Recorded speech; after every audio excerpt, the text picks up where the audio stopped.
송영주TV의 송영주 김진수입니다. 2020-2021 시즌 UEFA 챔피언스 리그 조별리그 4차전이 모두 끝났습니다. 그렇기 때문에 어느 정도 윤곽이 잡힌 조가 있는 반면에 아직까지도 죽음의 조처럼 치열하게 다투는 조가 있습니다. 네. 그래서 중간 결산을 한번 해볼까 합니다. 우리 마음대로.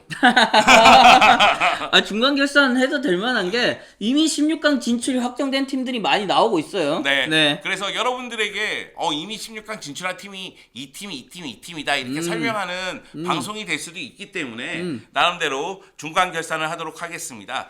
자, 그룹 A조입니다. 그룹 A조는 화면에서 보시는 것과 같이 이미 바이에른 뮌헨이 16강 진출을 확정지었습니다. 야, 여긴 뭐 그냥 바이에른 세상이네요. 네. 알렉티가 도전할 수 있을 거라 생각했는데 도전도 안 돼 지금은. 알렉티는 이번 4차전에서 로코모티브 그게 모스크바하고도 너무 컸어. 무승부 거뒀어요. 아니 이게 알렉티가 항상 해왔던 경기를 오히려 당했어 요번에는. 예, 그러면서 좀 힘들어졌지만은 그래도 여긴 알렉티가 가지 않을까 생각이 들고, 저는 짤츠부르크가 조금 아까워요. 경기력 대비로. 경기력은 굉장히 좋은데 바이에른과의 이 두 번 2연전도 굉장히 잘 싸웠거든요. 네. 근데 이게 결과가 역시 안 나오네. 안 나와. 예, 결과가 나야 강팀인데 이 점이 조금 아쉬웠어요. 네. 자, 네. 그룹 B로 넘어가도록 할게요. 그룹 B는 이야기할 게 많습니다. 야. 여기 은근히 죽음의 조죠. 야, 이거를 죽음의 조지 그래. 아니, 깽판이 왜냐면은 치고 있지 진짜. 그룹 B에서 예상하기로는 그래 레알 마드리드 인테르가 가겠지. 그러니까. 그런데 이번 4차전 치르기 전만 하더라도 3, 4위가 레알 마드리드 인테르였어요. 근데 둘이 계속 3차전에서 붙었고 4차전에서 붙었는데 그렇죠. 인테르가 레알 너희라도 올라가야지. 그러니까. 네. 야, 진짜 콘테 어떡하냐?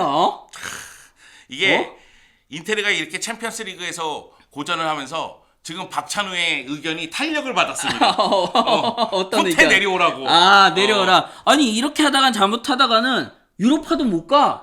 지난 시즌 유로파리그 준우승 했는데 유로파도 못 가게 생겼고, 레알 마드리드는 부상이 굉장히 많은 상황에서도 어떻게 보면 좀 한숨을 돌릴 수 있게 되지 않았나 생각이 들어요. 물론 이번 인테르전 같은 경우에는 운이 좀 따르기도 했어요. 경기 시작과 동시에 PK 얻어서 아자르가 성공시켰고 여기에 비달이 퇴장도 당하고 그리고 나서 하키미의 자책골도 나오긴 했거든요. 그렇다 할지라도 승부처에서 승리를 가져가는 힘, 이게 레알 마드리드가 여전히 강하다는 게 인테르하고 2연전에서 모두 드러났습니다. 인테르가 약한 거 아니야 근데? 약한 거야. 인테르가 잘못한 거 아니야? 약한 걸로 콘테가 합시다. 잘못했다. 네. 근데 저는 오히려 이 비주에서 메넨글라드바흐가 눈에 이야, 들어와요. 이런 보통 독일에서 나오는 도르트문트와 바이에른 이외의 팀들은 근년에 굉장히 고전했거든요. 근데 좋아 올 시즌에. 맞아요. 메넨글라드바흐가 상당히 좋기 때문에 현재 2승 2무로 챔피언스 리그에서 패배가 없습니다. 샤흐타르 도네츠크 같은 경우에는 내려갈 것 같아요. 왜냐면은 기복이 너무 심해서. 그리고 이 팀이 지금 양성 반응자들이 속출하면서 가장 전력 유동이 심한 팀이죠. 그러다 보니까 좀 힘든 상황이 되고 있어요. 네, 전체적인 흐름이라든가 분위기로 봐서는 조별리그 6차전에서 레알 마드리드하고 메넨글라드바흐가 붙거든요. 요때 조 1위 결정전이 되지 않을까 그런 생각도 좀 듭니다. 자, C조는 보시는 바와 같습니다. 이미 맨체스터 시티가 16강 진출을 확정되었습니다. 그리고 2조는 더 이상 볼 필요가 없는 게 포르투가 올라갈 가능성이 너무해요. 그럴 것 같아요. 그냥 2조는 안타까운 게 마르세유. 언제까지 줄 거야? 마르세유 지금 사전 전패야. 사전 전패인데 이게 올 시즌만의 일이 아니고 그전 시즌까지 더해서 지금 최다 연패를 기록하고 있거든요. 아니 근데 내가 생각하기엔 올 시즌은 더 심한 게 골이 없어. 그러니까 심각해요. 이게 최근에는 공격 조합을 조금 바꾸더라고요. 바꿔보면서 어떻게 좀 노력을 하고 있는데 이게 성과가 없어. 성과가 보아스 없어. 감독이 굉장히 답답할 것 같고, 뭐 지켜보는 팬들이 더 답답하겠죠. 네. 자, D조 얘기를 해봅시다. D조, 야 여기도 미트윌라는 워낙에 최약체니까 결국은 떨어질 거라는 거는 모두가 예상을 했는데 그 위에 있는 세 팀, 야 멱살 잡고 서로 막 싸우고 있어 지금. 야, 리버풀 아탈란타한테 그걸 내준다고? 아탈란타가 조별리그 4차전에서 리버풀에게 원정 경기임에도 불구하고 2대0으로 승리를 거뒀습니다. 이건 진짜 어쩔 수 없었던 게, 아탈란타는 전 경기에 크게 패한 것에 대해서 준비를 굉장히 잘했고 부상자들도 돌아왔는데, 리버풀은 체력적으로 부침이 너무 있다 보니까 선수들이 어쩔 수 없이 로테이션을 돌렸고 거기에서 교체해준 선수들이 문제를 일으키면서 이렇게 패배로 좀 이어졌었죠. 그런데 네. 사실 리버풀이 진 거는 리버풀에게는 큰 타격은 아니야. 아니야 사실. 왜냐면 남은 경기 다 잡을 수 있다는 그리고 자신감이 남은 있거든. 경기 중에 사실 한 경기만 잡아도 그냥 올라가는 거예요. 예, 그러다 보니까 아탈란타와 아약스의 좀 약간 벼랑 끝 승부가 되지 않겠나 그래서 싶죠. 아탈란타가 리버풀을 잡은 거는 지금 아약스에게 엄청난 후폭풍이 되고 그렇죠. 있어. 이놈들! 아약스가 떨어질 수 있는 분위기야. 네. 거기다가 아약스가 남은 경기 보면은 리버풀하고 원정 경기고 아탈란타하고 홈 경기예요. 네.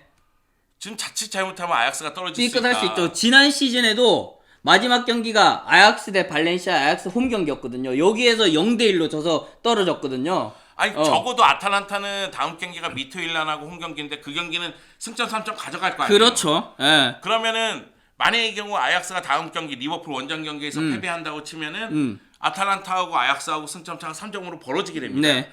그 점을 고려했을 때는 지금 리버풀이 아탈란타에게 패배한 것 이게 아약스에게는 엄청난 후폭풍이 그러죠. 될 거로. 아약스는 마지막 경기에서 이기기만 하면 되는데 이긴 게 어디 쉽냐고. 쉽지 않지. 예, 그게 굉장히 문제인 것 같고 어쨌든 2조는 리버풀은 생각보다는 그냥 아직 여유로운 상황이다. 오히려 아약스와 아탈란타의 그런 일기토 그게 남았다. 그렇게 정리할 수 있을 것 같아요. 리버풀이 부상 선수가 너무 많은데 그 가운데에서도 남은 경기에서 1승은 챙길 수 있으니까 네. 적어도 6차전이 미토일란 원정 경기인데 그 경기는 잡을 수가 있잖아요. 그러니까 클럽 감독도 별로 급하지 않았던 것 같아. 예. 네, 자 아약스가 떨어질 거라고 예상하고 있는. 야! 자 그러면은 그룹 2로 넘어가도록 하겠습니다. 그룹 2도 뭐 끝났어 볼 이미. 필요가 없어요. 이미 야. 16강 진출팀 나눠졌습니다. 이게 조가 제일 처음에 나왔을 때 이렇게 예상됐지만은 야, 이렇게 격차가 많이 벌어질까라는 생각은 못했는데 이게 또 경험의 차이인 것 같아요. 네 그렇습니다. 그리고 4차전에서 세비야도 그렇고 첼시도 그렇고 추가 시간에 다 골을 넣으면서 승리했어요. 네. 그 정도로 뒷심을 발휘하는 모습이 있었고요. 자, 이조는 중요한 게 뭐 됐고 세비야 이제 유로파리그 안녕. 유로파리그 갈 일 올해는 없다. 그래서 첼시하고 세비하고 조 1위 누가 하느냐. 네. 그리고 크라스노다르하고 스타드렌 중에 누가 유로파리그 가느냐. 유로파리그 가느냐. 요거만 보면 됩니다. 네. 자 그리고 이제 그룹 F조입니다. 그룹 F조 같은 경우에는 나름대로 치열하긴 합니다만 네. 제니트가 너무 안 좋아요. 제니트가 전력이 올 시즌에 정말 안 좋거든요. 리그에서는 체스카 모스크바한테 1위 자리도 내줬어요. 그리고 근년에 어떻게 보면 이 팀은 주바 혹은 주바 아즈문의 팀이었거든요. 근데 올 시즌에 아즈문이 뭐 대표팀도 갔다 오고 자가격리 이슈로 이제 자리를 비운 사이가 굉장히 많아지는 그런 상황에서 주바까지 컨디션이 안 좋아. 안 좋지. 몽켄 사진이 노출이 됐는데 그래서 대표팀에서도 제외가 됐는데. 그러니까 그러다 보니까 여기에서 전혀 뭐 고춧가루조차 못 뿌리고 있는 그런 상황이 되는 것 같아요. 네. 그래서 이 F조 같은 경우에는 도르트문트, 라치오, 클럽 브리에가 네. 지금 경쟁을 하는데 사실은 전력 차로 봤을 때는 도르트문트하고 라치오가 나갈 가능성이 농후합니다. 라치오가 그리고 자가격리로 좀 전력을 이탈했던 선수들이 지금 속속히 복귀하고 있으니까 좀 전망이 밝지 않나 그렇게 생각이 돼요. 네, 그렇습니다. 네. 자, G조로 넘어가도록 하겠습니다. 지조도 끝났어 이미. 네, G조도 이미 바르셀로나하고 유벤투스가 16강 진출을 확정 지었습니다. 아니 근년에 4차전에 이렇게 많은 팀들이 16강 진출을 확정 지은 적이 있나라는 생각이 들 정도로 이번에는 좀 빨리 정리되고 있어요. 네. 이게 또 그 팬데믹 영향 네, 때문에 네. 여러 가지 이제 팀 구성에 어려움을 겪는 팀들이 있다 그렇죠. 보니까 그러다 보니까 선수층이 좀 넓은 강팀들이 좀 더 이점을 누리는 그런 상황이 되는 것 같아요. 자, 그리고 마지막 조입니다. 이야, 대망의 H조. 네, H조 하려고 지금 쭉 깔아놓은 거야. 잘 기다렸어요. 네, H조입니다. 네. 1위가 맨체스터 유나이티드 승점 9점, 그리고 2위가 파리 생제르맹 승점 6점, 그리고 3위가 라이프치히 승점 6점, 4위가 바삭세이르 승점 3점. 네, 바삭세이르는 떨어질 가능성이 농후한데 하지만은 1위부터 3위까지는 모두 기회가 있다. 그렇죠. 이렇게 봐야 되겠죠. 맨체스터 유나이티드가 바로 갈 수도 있었지만은 바로 가면 안 돼. 그래도 바삭세이르에게 한번 승점을 한번 주지 않았습니까? 삐끗해주고. 물론 이번 조별리그 4차전에서는 네. 홈으로 바삭세이르 불러들여서 4대1로 네. 깔끔하게 이겼죠. 네. 네. 자, 그리고 파리 생제르맹도 위기였는데 이번에 조별리그 4차전에서 라이프치히를 상대로 네이마르가 PK로 결승골을 넣으면서 1대0으로 승리를 거뒀습니다. 자, 이 조는 그래도 맨체스터 유나이티드가 유리하지 않은가요? 아니 근데 라이프치히와 파리 생제르맹이 지난 시즌에 성적이 어땠는지 돌아보고 맨유의 성적을 생각해 보세요. 아직은 모른다. 아모른 직다고. 이게 다음 5차전이 라이프치히는 바샥세이르 원정이거든요. 네. 승점 3점을 가져갈 수 있을 것으로 보이죠. 그럼 맨유 파리 생제르맹이 가는데 야 이거 근데 맨유가 여기서 미끄러지면 위험해. 근데 이 경기를 잡아야 파리 생제르맹도 똑같아요. 여기서 미끄러지면 위험해진단 말이에요.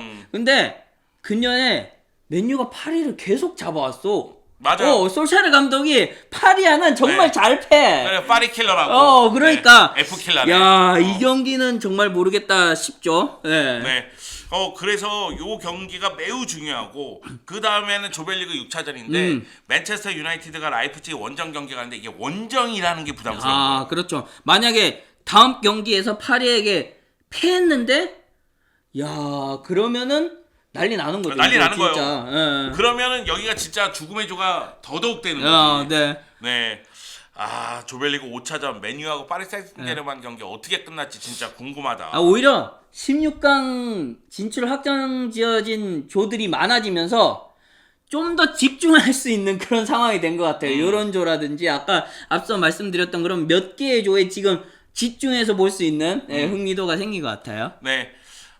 사실 맨체스터 유나이티드 입장에서는 돌이켜 보건데 역시 조별리그 3차전 바삭세이르전 패배가 너무 아쉬워요. 네. 쉽게 갈 수 있었는데. 맨체스터 유나이티드는 오히려 여기 챔피언스리그에서는 좀 쉽게 가고 전력을 프리미어리그에 좀 집중시키면서 순위를 끌어올릴 필요성이 그렇죠. 있는데 지금은 이 바삭세이르전 한 번 패배한 것 때문에 어떻게 될지 모르는 상황으로 왔거든요. 반면에 파리 생제르맹, 라이프치히 모두 할 수 있다는 생각을 갖고 도전할 것이 분명합니다. 네. 얘기했다시피 지난 시즌 챔피언스리그에서 더 높은 곳에 있었던 팀들은 당연히 파리 생제르맹, 라이프치히였죠. 네. 자, 죽음의 H조가 어떻게 될지 벌써부터 궁금해집니다. 여기서 4차전까지 치러진 동안 인상적인 팀 한 팀씩 뽑아볼까요? 그럴까요? 네. 네, 어떤 팀이 인상적이었나요? 저는 역시 메넨글라드바흐. 이야. 이렇게 잘할 줄 몰랐지. 메넨글라드바흐가 정말 오랜만에 뭐 나오는 거고 선수들도 챔피언스리그 경험이 거의 없잖아요. 그래서 좀 고전하려고 생각했는데 콘테가 이렇게 미끄러져 주네. 그리고 이 팀이 확실히 팀이 잘 갖춰졌다라고 생각되는 게 지난 시즌에도 리그에서 굉장히 잘했잖아요. 홈에서도 특히 강하고 여기에서 노이하우스의 어떻게 보면 경기 운영 능력, 볼 배급 능력 그리고 T랑 플레야 이런 공격수들의 뭐 재간 이런 개인 능력 이런 것들이 발휘돼서 좋은 팀이 됐는데 이거를 유럽에서도 발휘한다고? 이런 느낌이 드는 그런 면에서 좀 굉장히 신선하게 다가온 4차전이었어요. 네. 저는 세비야입니다.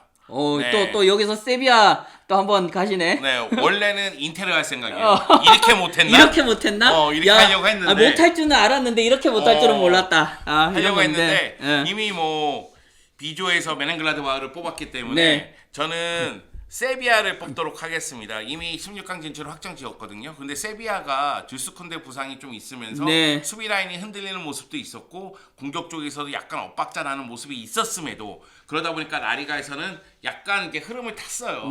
그런데 이 챔피언스 리그에서는 3승 1무를 기록하면서 이미 16강 진출을 확정 지었다는 것.